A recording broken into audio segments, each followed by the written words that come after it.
parle. Chaque jour, Charles et Carole vous présentent la leçon de l'école du sabbat.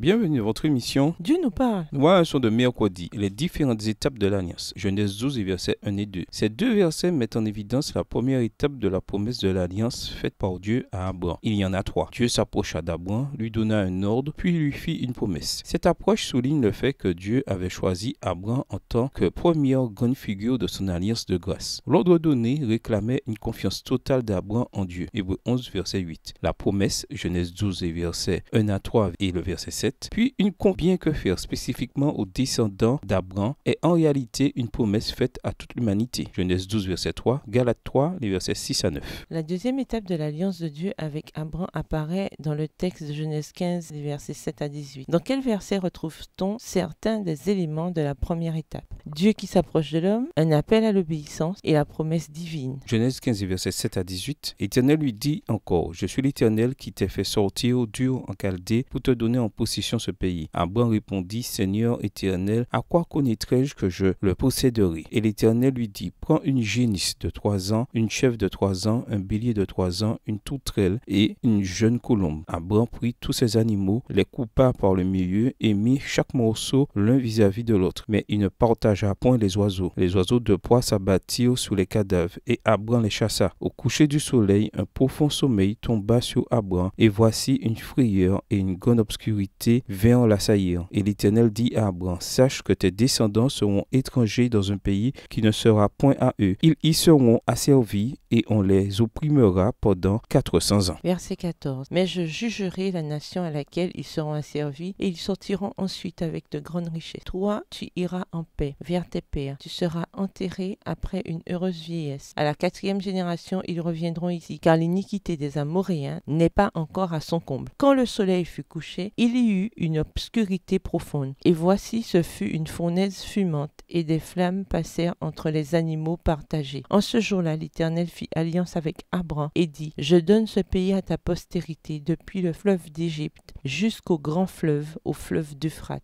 Lors du rituel de la deuxième étape, le Seigneur apparut à Abraham et passa entre des morceaux d'animaux soigneusement disposés à terre. Chacun des 3 animaux avait été abattu et découpé, et les 2 moitiés avaient été placées l'une devant l'autre. Les oiseaux avaient été tués, mais pas découpés. Ceux qui acceptaient l'alliance devaient marcher entre les morceaux, s'engageant symboliquement à accepter définitivement les décisions prises ensemble. Décrivez ce qui se passa lors de la 3e et dernière étape de l'alliance conclue par Dieu avec Abraham. Lisons Genèse 17, les versets 1 à 14. Genèse 17, les versets 1 à 14. Lorsque Abraham fut âgé de 99 ans, l'Éternel apparut à Abraham et lui dit, je suis le Dieu Tout-Puissant, marche devant ma face et sois intègre. J'établirai mon alliance entre moi et toi et je multiplierai à l'infini. Abraham tomba sur sa face et Dieu lui parla en disant, voici mon alliance que je fais avec toi, tu deviendras père d'une multitude de nations. On ne t'appellera plus Abraham, mais ton nom sera Abraham, car je te rends père d'une multitude de nations. Je te rendrai fécond à l'infini, je ferai de toi des nations, et des rois sortiront de toi. J'établirai mon alliance entre moi et toi, et tes descendants après toi selon leur génération. Ce sera une alliance perpétuelle, en vertu de laquelle je serai ton Dieu et celui de ta postérité après toi. Je te donnerai, et à tes descendants après toi, le pays que tu habites comme étranger, tout le pays de Canaan en possession perpétuelle, et je serai leur Dieu. Dieu dit à Abraham, toi tu garderas mon alliance, toi et tes descendants après toi selon leur génération. C'est ici mon alliance que vous garderez entre moi et vous et ta postérité après toi. Tout mâle parmi vous sera circoncis. Verset 11. Vous vous circoncirez et ce sera un signe d'alliance entre moi et vous. À l'âge de 8 jours, tout mâle parmi vous sera circoncis selon vos générations, qu'il soit né dans la maison ou qu'il soit acquis à prix d'argent de tout fils d'étranger sans appartenir à ta race. On devra circoncire celui qui est né dans la maison et celui qui est acquis à prix d'argent. Et mon alliance sera dans votre chair une alliance perpétuelle. Un mâle incirconcis qui n'aura pas été circoncis dans sa chair sera exterminé du milieu de son peuple. Il aura violé mon alliance. La signification du nom Abraham souligne souligne le désir et le dessein de Dieu de sauver tous les peuples. L'expression foule de nations concerne donc à la fois les Juifs et les gentils. Le Nouveau Testament indique très clairement que les véritables descendants d'Abraham sont ceux qui ont la foi d'Abraham et qui ont confiance dans les mérites du Messie promis. Voir Galates 3, les versets 7 et 29. Ainsi, dès l'époque d'Abraham, l'intention du Seigneur était de sauver autant d'êtres humains que possible, quelles que soient les nations au sein desquelles ils vivaient. Il en est bien sûr de même aujourd'hui encore. Lisons Apocalypse 14, versets 6 et 7.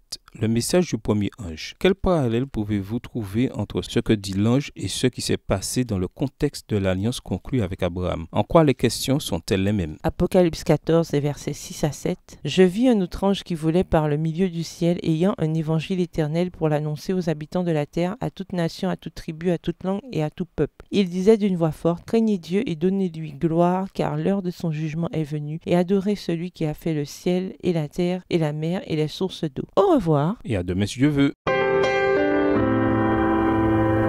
Dieu nous parle.